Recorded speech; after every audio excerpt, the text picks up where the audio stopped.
안녕하십니까. 특집 6.13 선거의 윤정호입니다. 사람들이 영화를 선택하는 기준 무엇인지 아십니까? 남들이 재미있었다고 하는 영화라고 합니다. 이 기준으로 영화를 선택하는 사람들이 무려 70%가 넘는다고 하는데요.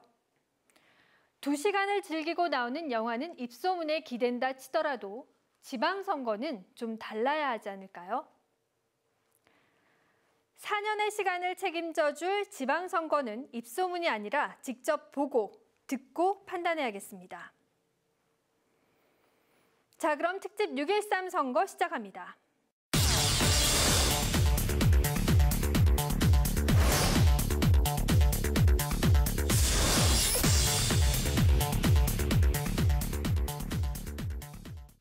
네, 먼저 서울시 교육감 선거부터 짚어봅니다. 교육 소통령이라 불리는 교육감 선거를 앞두고 진보 진영과 보수 진영 모두 단일화에 힘을 쏟고 있는 모습입니다. 이번 주 토요일 진보 진영의 경선 결과 발표를 시작으로 서울시 교육감 후보군의 윤곽이 드러날 전망입니다. 송지영 기자입니다. 진보 진영에서는 조희연 교육감이 직선 교육감 중 최초로 후보 단일화 경선에 참여한 가운데 이성대 전 전교조 서울지부장과 양자 대결을 펼치고 있습니다. 진보 진영은 단일 후보 선출을 위한 경선에 돌입하며 세 차례 진보 진영 후보 경선을 위한 토론회를 열었습니다. 경선 방법은 시민 경선단 직접 투표와 여론조사가 7대 3의 비율로 반영되며 신인 후보자에게는 10%의 가산점이 주어집니다. 경선 결과는 오는 5일에 나올 예정입니다. 한편 그동안 갈등을 겪었던 보수 진영도 범우파 후보 단일화를 추진하기로 합의하고 공동위원회를 구성했습니다. 공동위는 보수 진영에서 교육감 출마 선언을 했거나 출마 의사를 밝힌 5명의 예비 후보를 대상으로 후보 단일화를 진행할 방침이었지만 이준순 예비 후보가 단일화 기구를 신뢰할 수 없다며 불참을 선언한 상태입니다. 한편 이준순 후보를 제외한 보수 진영은 세종문화회관에서 예비 후보자 정책 토론회를 열며 후보 단일화를 이어가는 분위기입니다. 보수 진영은 2일부터 9일까지 후보 단일화를 위해 단일화 기구 회원들을 대상으로 모바일 투표와 직접 투표를 실시할 예정이며 10일 투표 결과를 발표한다고 밝혔습니다. 양 진영의 단일화 후보가 결정되면 서울교육감 선거는 중도를 표방한 조영달 후보와 함께 3자 구도를 형성하게 될 전망입니다. 딜라이브 서울 경기 케이블 TV 송지현입니다. 네, 더불어민주당 마포구청장 경선은 결국 시의원 간 맞대결로 진행될 예정입니다. 유창복 예비 후보의 재심권이 인용되면서 3인 경선으로 가지 않을까 하는 예측도 있었지만 결국 당 최고위원회에서 기각되면서 2인 경선으로 마무리됐습니다. 천서영 기자입니다. 더불어민주당 마포구청장 후보 경선은 시의원 간 맞대결로 진행됩니다. 먼저 김창수 예비후보는 마포구청 건설교통국장 출신으로 제8대와 9대 시의원을 지냈습니다. 오랜 행정 경험과 정치 경력을 바탕으로 준비된 구청장을 내세우며 경선을 기다리고 있는 상황.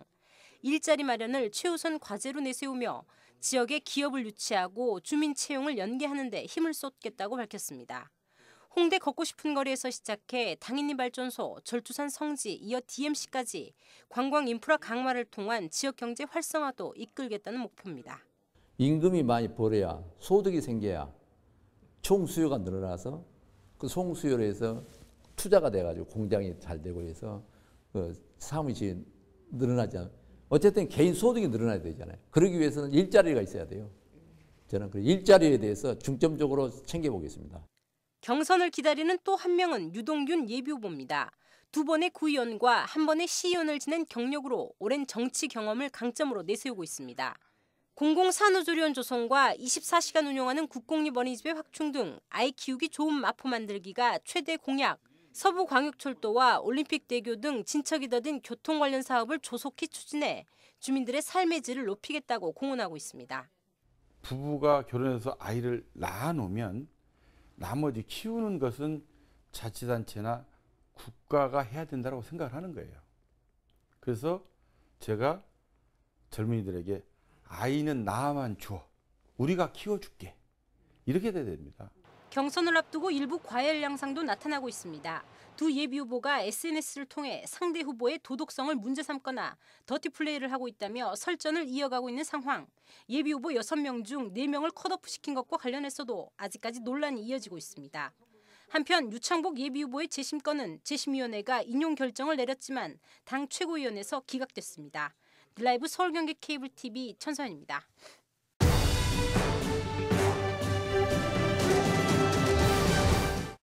네, 송파구청장 선거전도 본격적으로 시작됐습니다. 민주당과 한국당이 후보군을 압축하면서 2파전으로 치러질 예정입니다. 취재기자 자리했습니다. 네, 태윤영 기자, 먼저 송파구청장 후보군부터 좀 설명을 해주실까요? 네, 송파구청장 자리를 두고는 더불어민주당과 자유한국당 2파전이 예고돼 있습니다. 더불어민주당에서는 지난달 20일 박성수 후보가 최종 후보자로 확정됐는데요. 박성수 후보는 검사 출신으로 전 청와대 대통령 법무비서관을 지냈습니다. 지난 19대와 20대 총선 송파구갑에 출마했던 경험이 있기도 한데요. 송파의 새로운 변화를 주도하겠다며 출마지를 다졌습니다. 자유한국당에서는 박춘희 현 송파구청장이 단수 공천되면서 3선에 도전합니다. 지난달 23일 예비후보 등록을 마치고 최근 선거사무소까지 개소했는데요. 박춘희 후보는 잘 아시다시피 지난 2010년부터 8년간 구정을 이끌고 있고요. 3선의 대형 개발 사업을 완성하겠다고 출마 포부를 밝힌 바 있습니다. 네, 그런데 더불어민주당에서 박성수 후보가 공천되는 과정에서 잡음은 좀 없었습니까? 더불어민주당의 경우는 꽤 많은 후보들이 전략 공천이 아닌 경선을 좀 요구하고 있었던 걸로 알고 있는데요. 네, 맞습니다. 당초 더불어민주당에서는 경선을 통해 최종 후보자를 가릴 거란 관측이 많았는데요. 실제로 후보들도 구체적인 일정을 언급하면서 경선을 준비하고 있었습니다. 박성수 후보를 포함해서 안성화 송파구의 의장과 김주신 교수, 그리고 기업인 김금열 씨와 우창윤 서울시의원, 끝으로 정당인 최종욱 씨와 박용모 씨까지 모두 7명이 당내 면접을 치른 뒤 경선 일정만 기다리고 있었습니다. 하지만 돌연 더불어민주당에서는 단수 추천 카드를 꺼내들었는데요. 이 때문에 예비후보들 사이에서 반발이 거셌습니다. 3명의 예비후보가 공동으로 공천위원회에 재심을 청구했고 또 조만간 한 예비후보는 기자회견을 통해 입장을 밝힐 것으로 보이는데요. 이를 계기로 예비후보자들 간의 공천 반발 문제가 확산될 가능성도 적지 않아 보입니다. 네, 민주당에서는 이 후보 공천을 두고 반발이 계속되고 있는 상황이고 자유한국당 상황은 어떻습니까? 네, 자유한국당에서는 박춘희 후보만 출마를 공식화했었는데요. 사실 박춘희 후보의 출마가 예상됐을 때부터 과연 이번에 자유한국당이 박 후보에게 3선 공천을 줄 것인가에 관심이 높았습니다. 결국 큰 잡음이 없이 공천되면서 박 후보는 3선에 도전할 수 있게 됐습니다. 네, 그렇다면 이제 후보자들의 공약을 좀 짚어볼까 하는데요. 먼저 더불어민주당 박성수 후보 어떤 공약 내놓고 있습니까? 네, 현재 후보들은 큰 그림에서 공약을 정리하고 있는 단계인데요. 그래서 지금까지 알려진 주요 공약에 대해서만 소개해드리겠습니다. 박성수 더불어민주당 후보는 첫째로 일자리 정책을 꼽았습니다. 우수기업을 육성해서 노인 청년 일자리를 창출하겠다는 발상인데요. 여기에 미세먼지 저감 대책을 수립하고 구민 중심의 재개발에도 힘쓰겠다고 밝혔습니다. 네, 아무래도 후보자들 전략적으로 공약 노출을 좀 최소화하고 있는 것 같은데요. 이에 맞서는 박춘희 후보는 어떤 공약 내놓고 있습니까? 네, 박춘희 후보는 미완성된 사업의 마무리를 주요 공약으로 내세우고 있습니다. 예를 들어서 한국예술종합학교 유치와 책 읽는 송파 사업의 책 박물관 건립, 그리고 청소년 문화의 집 완공 등이 있는데요. 또 쾌적한 송파를 위해서 미세먼지 대책도 마련하겠다고 밝힌 바 있습니다. 네, 또 송파는 지금 현재 진행되고 있는 현안 사업들이 많아서 민선 7기에 또 해결해야 될 과제들도 많은 것 같은데요. 마지막으로 송파구 지역 현안 좀 짚어주시죠. 네, 맞습니다. 우선 오는 2025년까지 서울시가 종합운동장 일대에 추진 중인 국제교류 복합단지 사업이 있는데요. 국제교류 복합단지가 조성되고 안정화되면 막대한 경제적 파급 효과와 일자리 창출 효과를 볼 수 있습니다. 하지만 함께 수반되는 교통과 소음, 분진 문제는 해결해야 할 현안으로 꼽히는데요. 특히 탄천변에 몰릴 막대한 교통량을 어떻게 해결해 나가느냐가 중요할 것으로 보입니다. 두 번째는 오는 2025년까지 진행되는 가락시장 현대화 사업입니다. 가락시장은 30년 된 시설로 건물 노후화는 물론 전 근대적인 유통 구조로 불필요한 유통 비용이 발생하는 문제가 있었습니다. 이에 따라서 서울시 농수산식품공사가 물류 동선 체제를 개선하고 가락시장의 혼잡성을 해소하고자 지난 2009년부터 추진됐었는데요. 하지만 일부 주민들은 오랜 기간 동안 교통 혼잡과 소음, 악취 등으로 가락시장 이전을 요구해 왔습니다. 이 같은 지역민의 불만을 어떻게 봉합해 갈지도 눈여겨볼 것 같고요. 끝으로 이제 성동구치소 이전 부지 개발이 있는데요. 송파구의 금싸라기 땅으로 불리는 옛 성동구치소 부지에 대한 주민들의 관심이 높습니다. 얼마 전 SH공사가 법적으로 땅 주인이 되며 개발 방향성이 조금씩 잡혀가고 있는데요. 이 과정에서 주민들은 복합 문화시설을 요구하고 있고 SH공사 측은 민간에 매각하겠다는 의지를 드러내고 있습니다. 중간재정의 입장에서 주민 의견 수렴과 지역 개발 두 마리의 토끼를 어떻게 잡을 것이냐가 관전 포인트가 될 것으로 보입니다. 네, 현 송파구청장의 삼성 구치기냐 그리고 새로운 인물의 뒤집기냐 좀 지켜봐야겠군요. 네, 태윤현 기자 수고했습니다.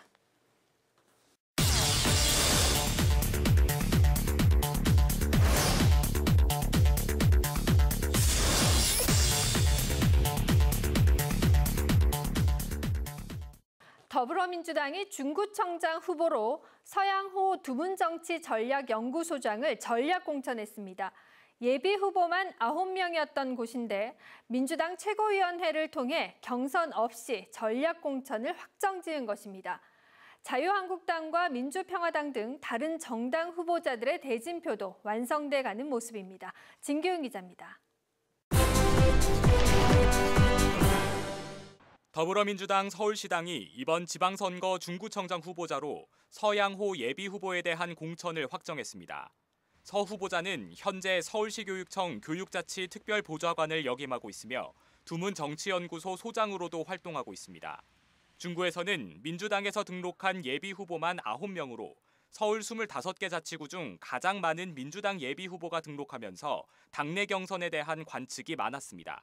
민주당의 이번 서양호 예비후보에 대한 단수 추천은 중구에서 활동 경험이 많은 전현직 구청장들을 내세운 야권에 대한 전략 공천으로 풀이됩니다. 앞서 자유한국당에서는 3선을 노리는 최창식 현 중구청장에 대한 공천을 확정했고 민주평화당에서는 정동일 전 중구청장에 대한 공천이 유력하게 검토되고 있습니다. 바른미래당에서는 아직 거론되는 후보군은 없는 상태입니다. 딜라이브 서울경기 케이블 TV 진기훈입니다. 더불어민주당이 중랑구청장 후보도 낙점했습니다. 류경기 전 서울시 부시장을 전략공천을 통해 최종 후보로 확정한 것입니다. 이로써 중랑구청장 선거는 서울시 부시장 간 맞대결로 압축됐습니다. 김동은 기자입니다. 류경기 예비후보가 더불어민주당 중랑구청장 최종 후보로 확정됐습니다. 30일 오전 더불어민주당 최고위원회의를 통해 류 후보의 전략 공천이 확정된 것인데 이로써 자유한국당 후보로 확정된 현 나진구 구청장과의 맞대결이 성사됐습니다. 두 사람은 모두 서울시 부시장 출신으로 흥미로운 대진표로도 관심이 높아지고 있습니다. 류경기 후보는 오랜 공직 생활 경험을 통한 높은 전문성을 강점으로 당내 후보자 면접에서도 높은 평가를 받은 것으로 알려졌습니다. 한편 민주당 중랑구청장 후보로 함께 출사표를 던졌던 같은 당의 성백진 예비후보와 강상만 예비후보 모두 당의 전략공천 결과를 받아들일 수 없다는 입장입니다. 이에 두 후보 모두 탄원서 제출과 항의 등을 통해 경선을 요구하겠다는 계획입니다. 딜라이브 서울경기 케이블TV 김동훈입니다.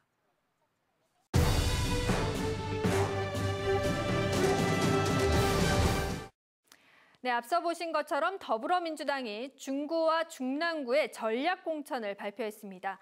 경선을 준비하던 예비 후보자들의 반발이 만만치 않은데요. 취재 기자와 함께 좀 더 자세한 이야기 나눠보도록 하겠습니다. 네, 지역배 기자. 이 더불어민주당이 전략 공천을 발표한 게 지난 30일이었죠? 네, 그렇습니다. 더불어민주당은 지난 30일 중구와 중랑구의 그 전략 공천을 발표했습니다. 중구에선 서양호 두문정치전략연구소장이, 중랑구에서는 류경기 전 서울시 행정 일부 시장을 전략 공천했습니다. 이들 지역은 모두 자유한국당 소속의 구청장들이 각각 3선과 재선에 도전하는 그런 지역들입니다. 네, 중구와 중랑구 같은 경우는 후보자들의 경선 요구가 어느 선거구보다 좀 더 높았던 곳으로 알고 있는데요. 반발은 없었습니까? 네, 경선 요구가 높았던 만큼 반발 또한 만만치 않습니다. 워낙 당내 경쟁이 치열했던 지역인 만큼 경선 무산에 따른 후유증이 심각할 것으로 보입니다. 중구의 경우 민주당에서만 모두 9명이 공천 신청을 했고, 그리고 중랑구에서는 3명의 그 후보들이 예비 후보에 이름을 올렸습니다. 이런 상황에서 전략 공천이 발표되자마자 반발 움직임이 포착이 되고 있습니다. 네, 중구에서만 해도 9명이 되는 인원이 경선을 준비하고 있었는데 반발이 어느 정도입니까? 네, 민주당 내 그 후보 간 치열한 경쟁이 예상됐던 지역인 만큼 반발 기류가 이제 확산이 되고 있습니다. 김태균 예비 후보는 SNS를 통해 전략 공천 결과에 승복할 수 없다며 서 후보가 종편에 나와 민주당과 문재인 대통령을 비판했던 사람이라고 지적을 했습니다. 더욱이 동대문 구청장 경선과 국회의원 선거에 낙마한 인물이라며 몇몇 사람들이 그 서 후보의 자리를 마련하기 위해 오랫동안 계획하고 준비한 것으로밖에 볼 수 없다고 비판을 했습니다. 이 밖에 중구청장 예비 후보들은 성명서를 통해 지난 2011년과 14년이었죠. 모두 전략 공천을 했지만 패배했다며 그 지역에 기반이 있는 후보를 내세웠으면 결코 패배하지 않았을 것이라고 그 비판을 하고 있습니다. 네, 3명이 경선을 준비했던 중랑구 상황도 만만치 않은 것 같은데요. 상황 정리 좀 해주시죠. 네, 그 중랑구청장 예비 후보에는 유경기 전 서울시 부시장 외에 성백진 전 서울시 의원, 강상만 변호사 이렇게 3명이 예비 후보에 이름을 올렸습니다. 그 중랑구청장 그 전략공천이 발표되자 가장 먼저 반응을 보인 건 성백진 예비 후보입니다. 발표 당일인 지난 30일이었죠. 당 대표실 앞에서 당 지도부의 전략공천 결정을 받아들일 수 없다며 강력하게 항의를 했습니다. 이 과정에서 자해소동을 벌이다 국회 방원들에게 끌려 나가기도 했습니다. 현재 인터넷을 통해 전략공천 반대 탄원서를 받고 있는데요. 지난 2일엔 강력한 항의의 표시로 삭발까지 했습니다. 네, 반발이 쉽게 사그라들 것 같지는 않은데 이런 반발에 대해서 우려하는 목소리도 있지 않습니까? 네, 민주당 내 일부에선 이들 지역에 구청장 탈환이 번번이 무산됐던 만큼 선거 후유증을 걱정하고 있는 그런 상황입니다. 지난 중랑구청장 선거에서는 당시 새누리당 나진구 후보가 새정치민주연합 김근정 후보의 2%포인트 앞서는 그런 근소한 차이로 이겼는데요. 당시 새정치민주연합 경선에서 컷오프된 뒤에 무소속으로 출마한 박종수 후보가 4.8%를 득표하며 야권표가 나뉘었다는 그런 분석도 나오고 있습니다. 네, 마지막으로 민주당 공천 현황 어디까지 와 있는지 좀 짚어주시죠. 네, 민주당 공천이 이제 이번 주면 이제 마무리가 될 것 같은데요. 민주당은 모두 7명의 현직 구청장과 광진과 서초, 송파구 3곳을 포함해 모두 10곳을 단수 공천했습니다. 네, 여당 바람이 거세다 보니까 이 공천 잡음도 만만치 않은 것 같습니다. 네, 지역배 기자 잘 들었습니다. 6.13 지방선거를 앞두고 선거구별 분위기. 오늘은 지난 시간에 이어 송파의 상황. 6.13 지방선거는 길라이브가 함께합니다.